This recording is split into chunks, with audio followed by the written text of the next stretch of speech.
and welcome to Amy Hart's Mums Club, the podcast where I journey through the highs and lows of parenting alongside a gaggle of fabulous guests. And that's not all. Each week we'll all be sharing tips and tricks from our journeys to help you guys. Don't forget, you can find us on social media at Amy Hart's Mums Club on Instagram and TikTok. And my personal Instagram is at Amy Hart XO. My personal TikTok is at Amy Hart.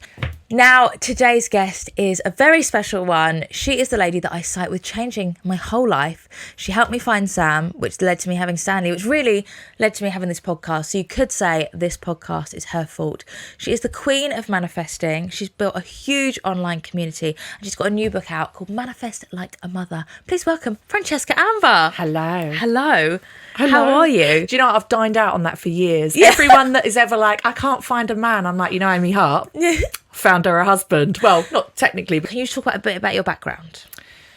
What, in general, my whole life? In general, like in your whole life, because just from like manifesting your husband, because I've listened to Lord. How I found you was during lockdown. Yeah. I went for a walk with my best friend and we're talking about different podcasts to listen to, and she was like, you've got to listen to Law of Attraction Changed My Life, which is your podcast.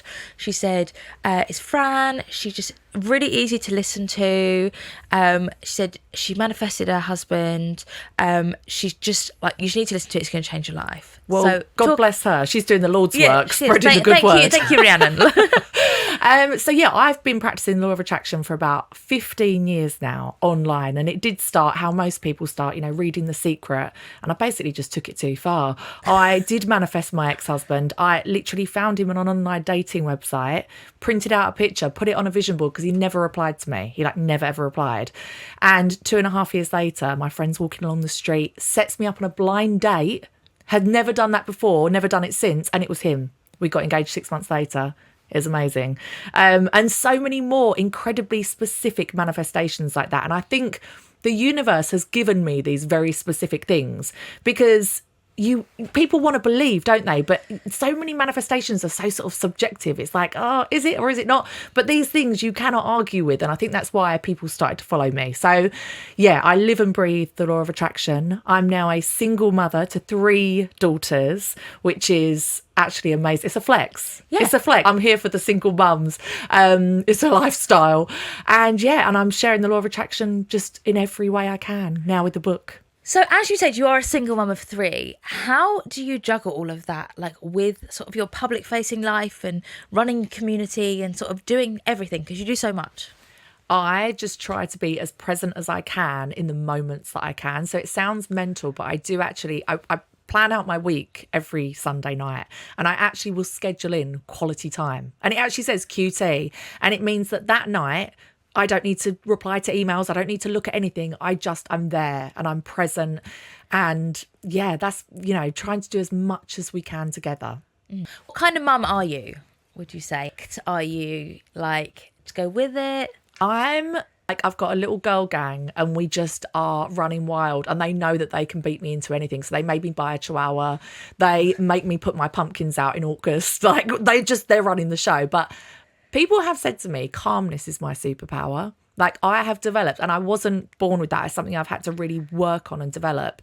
But calmness is my superpower. Have you seen this thing doing the rounds on Instagram that's like kids going business class on a flight and being like, to my daughter's future husband, this is what a trip is for my daughter. So this is what she's used to. And I low-key hate it, but I actually want to do that, being like, my daughters are used to a very calm, regulated household. Like we don't really shout, we don't belittle each other, we don't bully each other. And so actually that's what my daughters are going to expect, and that's going to be their standard when they're older. I love that so much. But with you being so busy, like you plan out your week, do you have to stick to like a bit of a routine? Because I'm not really a routine mum. I am a routine person through and through. Summer holidays, I didn't know whether I was Arthur or Martha, but the routine, I thrive on it because my bandwidth, I'm thinking of so many things. The more that you can automate in your weekly life, the less you have to think about. So if you know you're doing the same thing every day, Monday to Friday, you're golden. Yeah, maybe I need to get better at that. He's not at school yet. Once he's at school, I'll probably have to... You're going to live your best life. Yeah. Let me tell you, Amira, I'm 3 weeks in, I'm loving life. Love a WhatsApp. I love it. I love the drama. I love the gossip. I'm excited for the school WhatsApp groups. I'm going to thrive in it. I will do. Because when I first started listening to the podcast, before I came on the podcast, I managed to manifest my house thanks to your like techniques and stuff. You're welcome. Because I had put in an offer that the estate agent said they weren't going to accept. Yeah. And that night when I went to bed, I like imagined myself like driving onto the driveway, going up, putting my key in the door, and the next day they accepted the offer. There you go.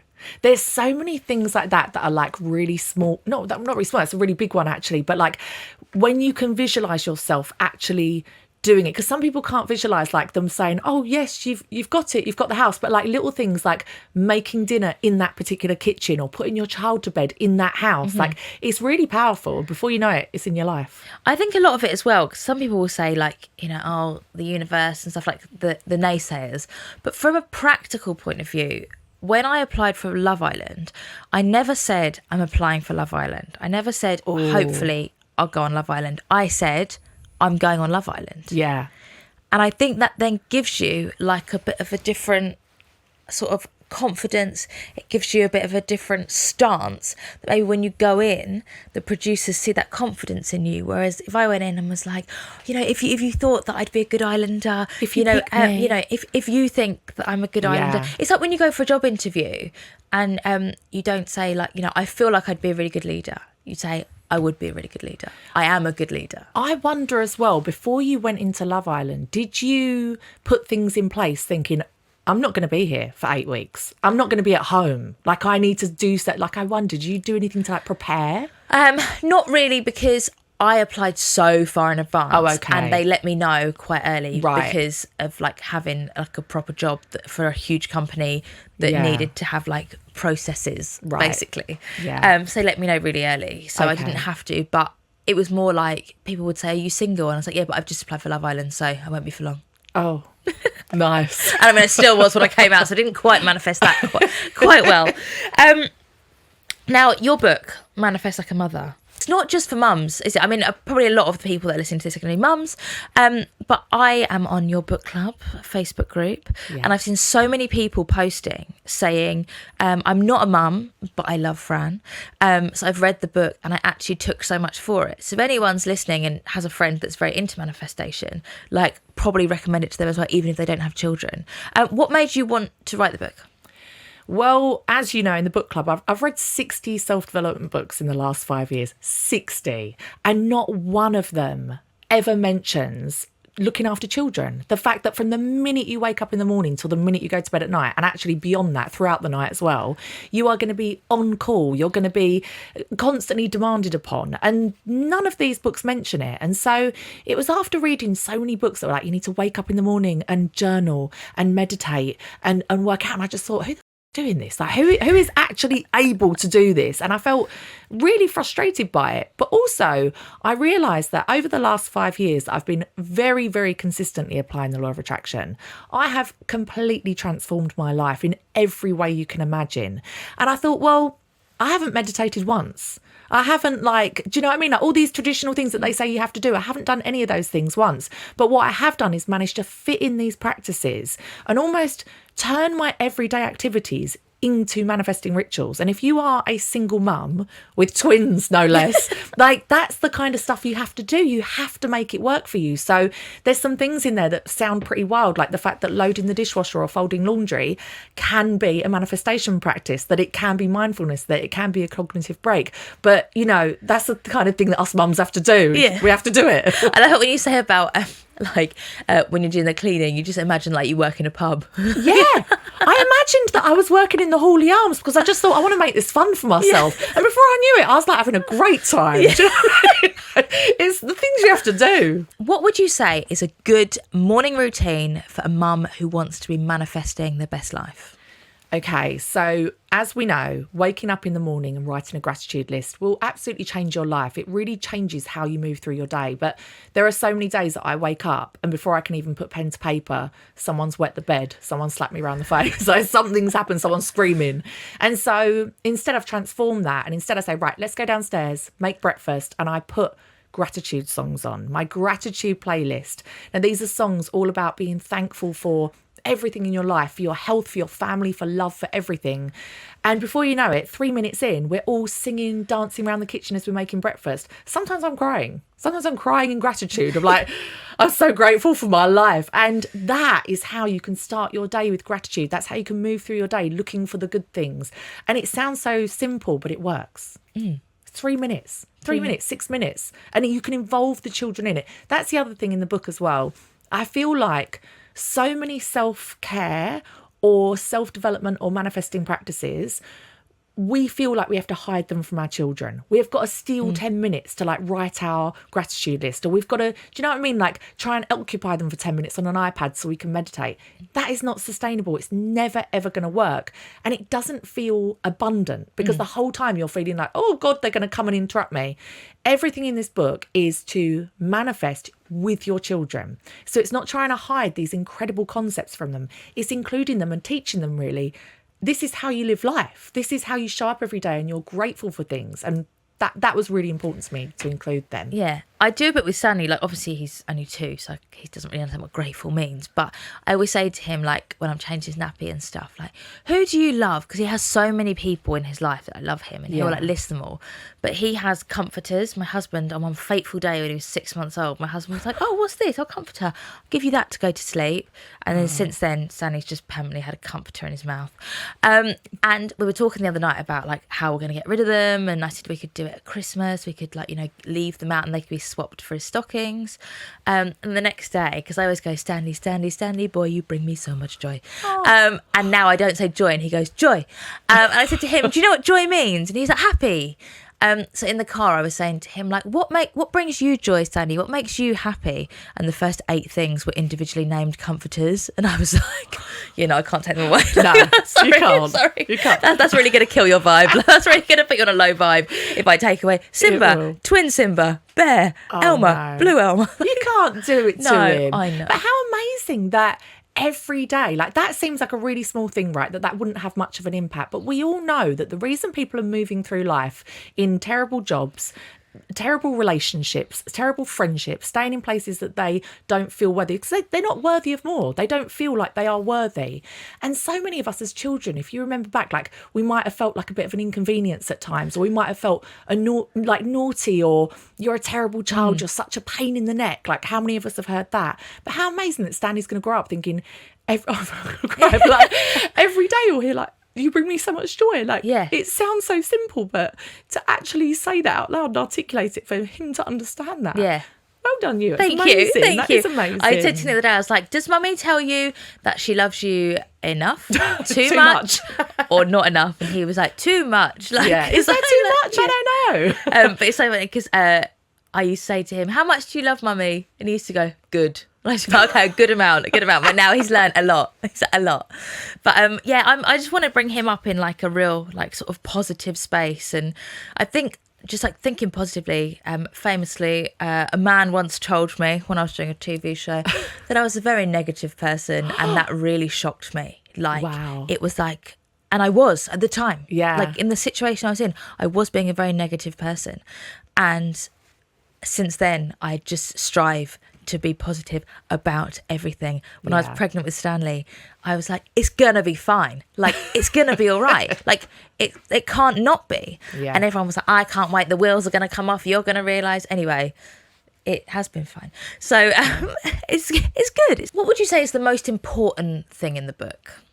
Like, what's that one takeaway that you really want people to take away from it? I think that you don't have to wait until your children are older, until you've found your husband, until you've quit your job and started your business, whatever it might be. You don't have to wait to manifest your dream life. You are able to do it today. Mm-hmm. You can do it starting now, starting with what you have, starting with the knowledge that you have.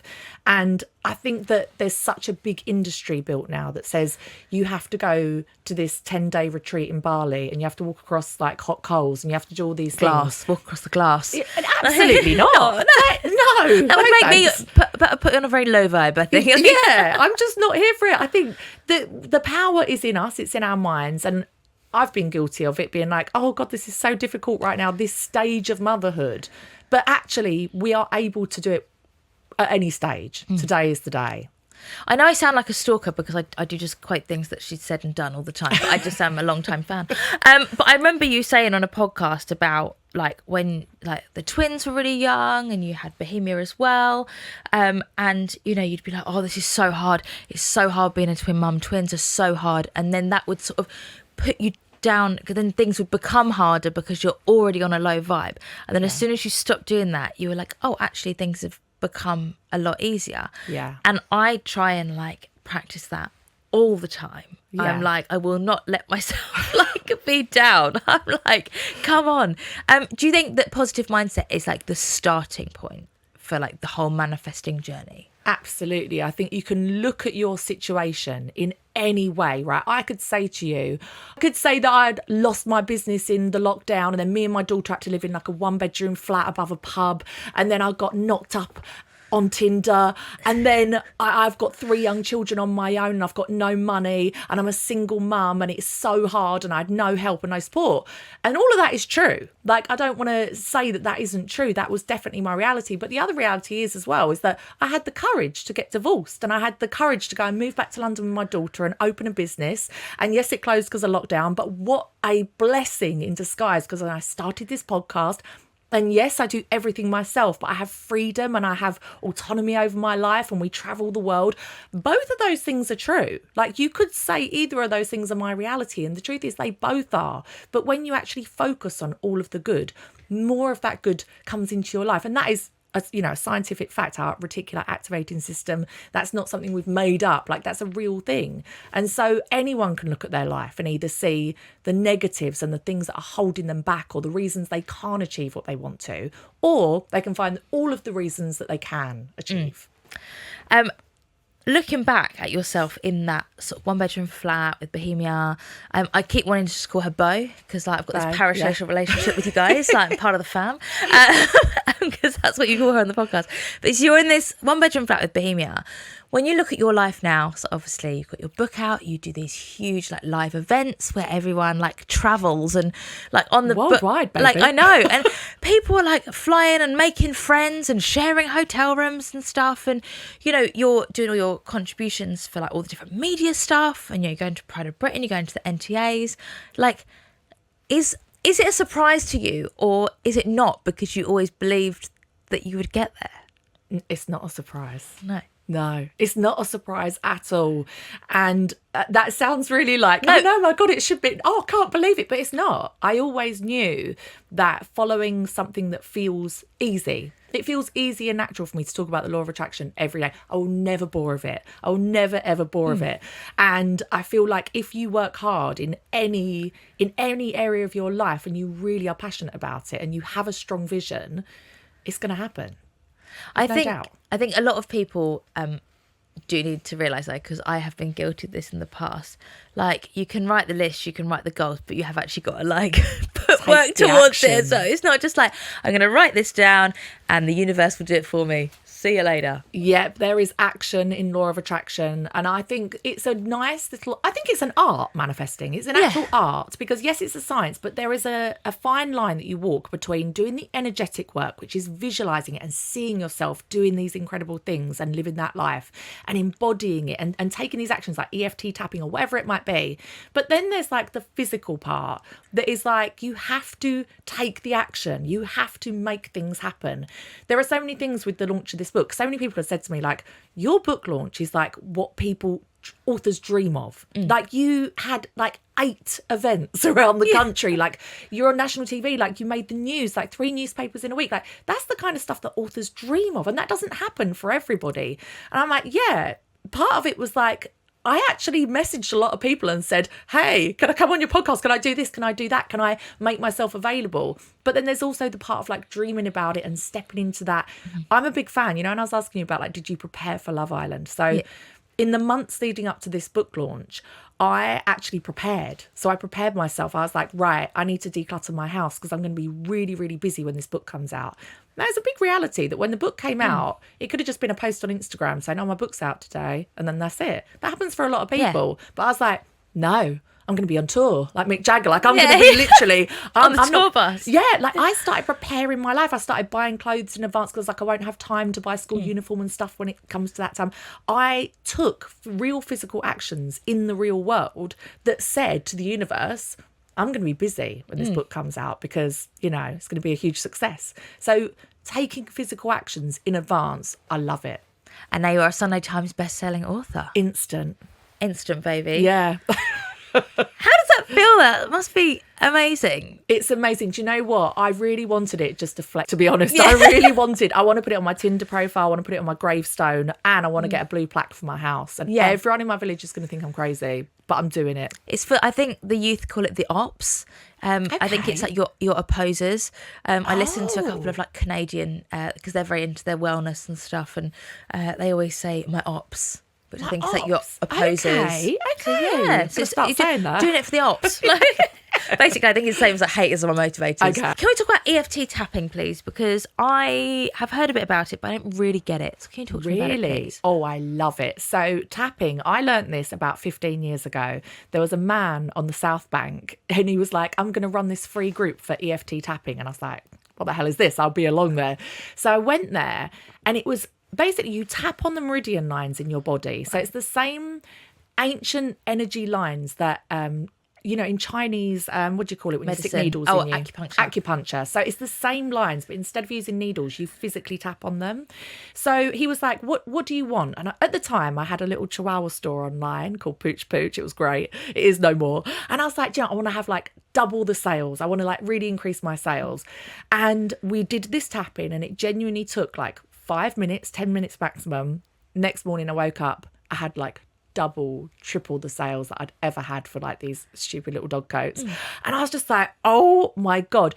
I had an intense fear of eyes. I can't touch eyes. I had hypnotherapy to try and put contact lenses in. Couldn't do it. And I really needed laser eye surgery. I was so blind that I couldn't tell which of my twins was which if I wasn't right close to them. And so I used EFT tapping to overcome my fear and have someone flap my eye open and laser it. Do you know what I mean? That takes a lot to do that. I've used it for so many things in my life, but you are able to use it to manifest as well, because you have limiting beliefs and fears and old memories stored in your body, and they'll make you ill if they stay there too long. And you can physically tap that energy out of you. It sounds crazy, but it works. You can tap it out of your body by repeating affirmations and statements as you tap around your body. You can learn it online for free on YouTube. It's amazing. Okay, I'll give it a go. Yeah. I'll definitely give it a go. It's amazing. So if I was in a bit of a rut right now and feeling a bit down and a bit like, I don't really know where my career's going, I don't really know what I'm doing, what could be 3 things that I could do when I got home tonight to sort of like kickstart my journey? Okay, so when you're feeling stuck or in a rut, and this is something I think people often feel, is they're like, okay, so I can manifest whatever I want. Like, what the hell do I want? Am I not in the right relationship? Do I hate this job? What do I even want to do as a business? So many people don't actually know what they want to do. It's been so long since they ever asked themselves, what do I want? We don't know the answer. So that can really make you feel very stuck. And the instant way to overcome that is to work on yourself, to focus all of your energy on yourself and the betterment of yourself. You'll never fail with that. If you don't know whether to quit the job yet or to leave the partnership or to do whatever, just focus on yourself every day, daily better habits with your mindset, with your physical health, with everything, how you move through your day. And that will always pay dividends. And as you slowly rise, everything else around you will become clear. It will become very clear for you what is right, what is wrong. If you go home today and you think, oh, like, what do I want from my future life? And you have something in your mind, just spend 5 minutes, even 3 minutes, the duration of a song, visualizing yourself in that situation, in that reality. And what's interesting is sometimes something will come up for you that if it hasn't happened in your life yet, and you'd think, I don't know why it's not happening, it will become very clear. So an example of this is when I wanted to have Bohemia, I wasn't really sure if I wanted children or not. I wasn't sure. I'd been married for like 2 years and he really wanted a baby and it wasn't really happening. And I sat in my, I was doing lashes on somebody and I was like, right, I'm just going to visualize myself with a baby. And I visualized myself with this little baby and telling all my family that I was pregnant. And it was so interesting. What came up for me was, you're a teen mum and that you're a bit of a...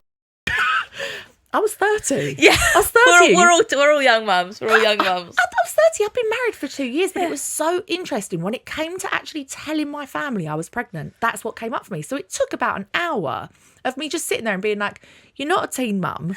You're 30. You've been married for 2 years. You're not, do you know what I mean? Like, but it actually took that to like recognize what it was. So I'd say that is like a really underutilized thing that people don't talk about, is visualize yourself in that dream future and notice what comes up for you and what holds you back. And that is the thing you need to work on. Okay, it's a bit of visualization. Yeah. Like that. So what is next for you? So you've conquered everything. So obviously you have your book club, which I'm a member of. So every month you do a different book, and that's on Patreon, and you get like a different episode every day and everyone reads it together. And then on the Facebook group, everyone supports each other. It's a really lovely community. You've obviously now released your own book. What's next for you? I'm so glad you asked this, because I'm a big fan of breadcrumbing. So my friend Jade, who was on Strictly Come Dancing, she taught me this. She was like, no one expected me to go on Strictly Come Dancing, but I breadcrumbed for like the year or two before it. So basically you just say out loud on podcasts and interviews everywhere what you want to happen. So I'm going to say that Manifest Like a Mother is going to be a Netflix show.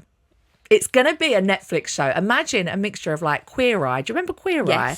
And Stacey's Sort Your Life Out? Yeah. But it will just be for mums that feel really lost in their lives and they just don't know where they want to go next or what to do. We'll go in, we'll sort out their house, we'll sort out their wardrobe, we'll sort out their mindset, and it's going to be amazing. Oh my God, that's amazing. It's I happening. love that. It's I love done.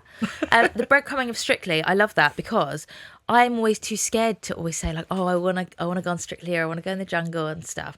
So I started saying that I wanted to go on Celebrity SAS Who Dares Wins. I thought it was a bit left field.